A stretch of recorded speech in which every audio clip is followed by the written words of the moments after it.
پیش ہے کشمیری میں تازہ ترین اپڈیٹ۔ مقبوض جوم تو مز بھارتی قابض فوجچ قتل و غارت گری لوٹ مار تو مابقی پرتشدد کاروائن ستھ آزادی پسند قشرن ہز گرفتاری ہند سلسلہ تہ بدستور جاری۔ مودی حکومت پبلک سیفٹی ایکٹ UAPA تو مابقی انسداد دہشت گردی ہند سخت قانون تحت حریت رہنما تو آزادی پسند سیاسی ورکرن گرفتار کران۔ بھارتی بدنام زمان تحقیقاتی ایجنسی NIA SIA تو ED تہ بطور ہتھیار قشرن ہز حق خود ارادی تحریک دباؤ باپت استعمال کرنے۔ مودی حکومت نئی نئی سامراجی قانون بنوت قشرن حریت پسند نوجوانن سوشل میڈیا پہ پنہ رائے ہند اظہار کرنس پہ انتقامی کاروٲئی ہند نشانہ بناوان۔ انسانی حقوقن ہندین علم بردارن تو قشرن صحافین خلاف تہ افزن الزامات تحت غداری ہی سنگین مقدم قائم کرنے۔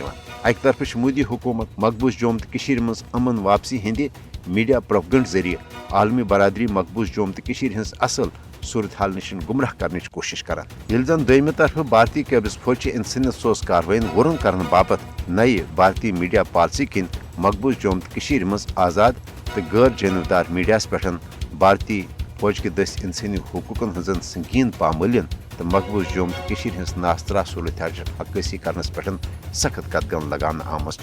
مقبوض جوم تو مز آزادی پسند قشرن ہز کال پگہ افزن الزامات تحت گرفتاری کن ثابت سپدان مودی حکومت تمام تر ظلم و جبر تو سامراجی حربو باوجود قشرن ہز تحریک آزادی دبانس مز ناکام سپس مز۔ بھارت ہیکہ فوجی ظلم و بربریت تو یش سامراجی حربو ذریعہ قشرن پنہ حق خود ارادیت کے مطالبہ نشن دست بردار کرت قشر تھاون تا حصول آزادی پن جدجہد پرت صورت جاری۔ تاہم عالمی برادری خاص کر انسانی حقوقن ہزن عالمی تنظیمن پزِ مقبوض جوم تو مز بلا جواز گرفتارین روٹ کرنے حوالہ فی الفور پن مؤثر تو عملی کردار ادا کرو۔